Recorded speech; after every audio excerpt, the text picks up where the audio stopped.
జగన్మోహన్ రెడ్డి గారి రాజకీయం చూసి అందరూ కూడా ఆశ్చర్యపోతున్నటువంటి పరిస్థితి. గత 5 సంవత్సరాలు కమ్మ కమ్యూనిటీ మీద జరిగినటువంటి మాటల దాడి కావచ్చు, వర్గ దాడి కావచ్చు, ఏకంగా ఎలక్షన్స్ టైంలో ఏ స్థాయిలో చివరాఖరికి మాటల దాడి జరిగిందో ప్రత్యేకంగా చెప్పాల్సిన పని లేదు.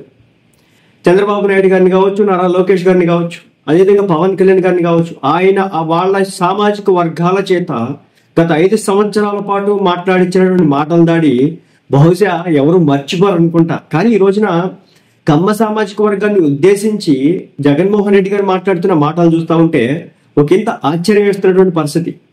అధికారంలో ఉన్నంత కాలం కమ్మ సామాజిక వర్గాన్ని గురించి కావచ్చు, కమ్మ కులం వాళ్ళతోనే ఆ కులపు వ్యక్తుల్ని, ఆ కులపు రాజకీయ నాయకుల్ని మాటల దాడి ఏ స్థాయిలో జరిగిందో ప్రత్యేకంగా చెప్పాల్సిన పని లేదు. అకస్మాత్తుగా ఈ రోజున కమ్మ కులంపై జగన్మోహన్ రెడ్డి గారు ప్రేమ అయితే చూపిస్తున్నారట.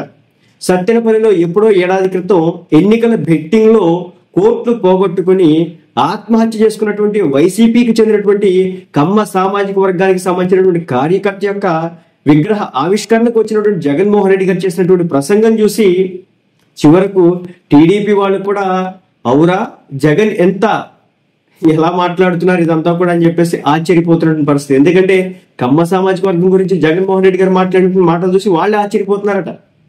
ఆయన చేసినటువంటి కుల ప్రచారాలను చూసినటువంటి వారు అవురా జగన్ అంటూ అవాక్ అవుతున్నారట. ఒకప్పుడు కమ్మ వాళ్ళంటేనే గిట్టని జగన్మోహన్ రెడ్డి గారు ఈ రోజు వాళ్ళపై అంత ప్రేమ ఎలా పుట్టుకొచ్చిందో అని చెప్పేసి వాళ్ళంతటా వాళ్ళని గిల్లుకొని చూసుకుంటున్నారట. ఏడాది క్రితం కమ్మ వైసీపీ కార్యకర్త పోలీసుల వేధింపులు తట్టుకోలేక ఆత్మహత్య చేసుకున్నారట. దానికోసం వాళ్ళ కుటుంబాన్ని ఓదార్చడానికి జగన్ వచ్చారట. వచ్చిన వారు వచ్చినట్లు ఓదార్చకపోతే మజా ఉంటుంది అనుకున్నారేమో కానీ కమ్మ కులం పేరు తీసి మరి జగన్ గారు ఓదార్చడం జరిగింది. అంటే ఈ మధ్య జబర్దస్త్ కూడా బాగా ఉండకపోవడంతో సరైన ఎంటర్టైన్మెంట్ లేక ఆంధ్ర తెలంగాణ జనాలను సూరుమంటూ ఉంటే జగన్ వాళ్లకు ఆ లోటు తీర్చడానికి ప్రతి వారం ఏదో షో చేస్తూనే ఉన్నారట. అలాంటి షోనే నిన్న సత్తెనపల్లిలో జరిగింది. కమ్మ నాయకులను, కమ్మ కార్యకర్తలను చంద్రబాబు వేధిస్తున్నారట. అధికారంలో ఉన్న పార్టీని, ప్రతిపక్షంలో ఉన్నటువంటి పార్టీలు కానీ ఇలా కులముద్ర వేసి కార్యకర్తలను, నాయకులను పరిచయం చేయడం ఇదే మొదటిసారి కావచ్చేమో అని చెప్పేసి రాజకీయ విశ్లేషకులు కూడా మాట్లాడుకోవడం అయితే జరుగుతుంది. సో ఇది కేవలం జగన్ కే చెల్లిందని, కమ్మ వైసీపీ నాయకులంటూ ఏమైనా మతి ఉందా, జగన్ కు ఏంటిది అని చెప్పేసి అందరూ కూడా మాట్లాడుకోవడం అయితే జరుగుతుంది. జగన్ విధానాలు నచ్చి ఆ పార్టీలో ఉన్నారా, లేదంటే కమ్మకోట కింద ఆ పార్టీలో ఉన్నారా వైసీపీలో అని చెప్పేసి మరి కొంతమంది మాట్లాడుతుంది. కమ్మ సామాజిక వర్గం వారు ఈ విధంగా ఎందుకు అవుతున్నారు?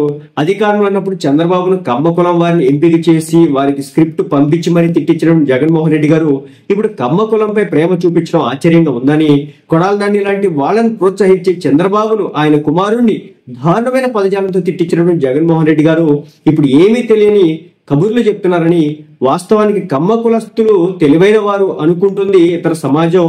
కానీ వైకాపాలో ఉన్నటువంటి కమ్మ నాయకులను, కార్యకర్తలను చూస్తూ ఉంటుంటే జగన్ ఇంతలా మాట్లాడుతున్నారంటే, కులాల ప్రస్తావన తెస్తున్నారంటే ఇదేమి రాజకీయం అంటూ ప్రశ్నించాలి కదా.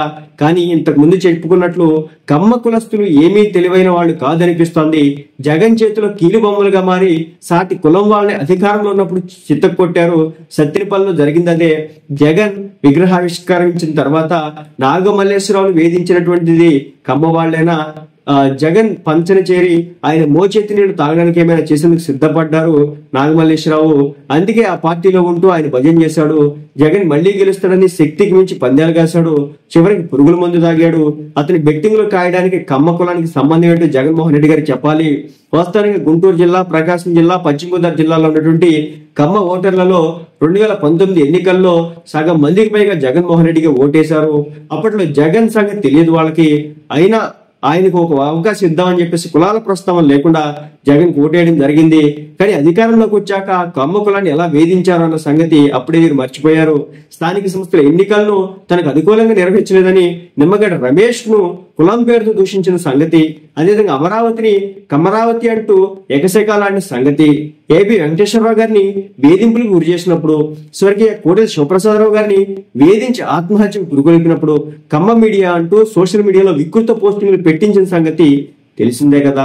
ఇక కమ్మవారైతే కార్యాలయానికి రానియకుండా అడ్డుకున్న సంగతిని, చివరికి మంత్రి పదవి కూడా ఇవ్వకుండా అవమానించిన సంగతిని కమ్మ కులస్తులంతా కూడా మర్చిపోయారని చెప్పేసి వీళ్ళు భావిస్తున్నారేమో.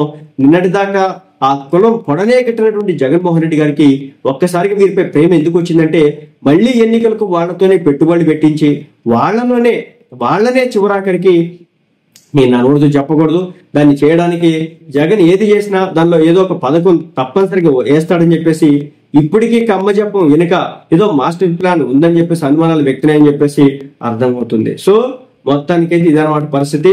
ఇంతకాలం కమ్మ కమ్యూనిటీ గురించి మాట్లాడిన జగన్మోహన్ రెడ్డి గారు ఒక్కసారిగా కమ్మ క్యాస్ట్ ని తీసుకురావడానికి అన్నటువంటి లాజిక్లు చూసి అందరూ కూడా ఆశ్చర్యపోతున్న పరిస్థితి.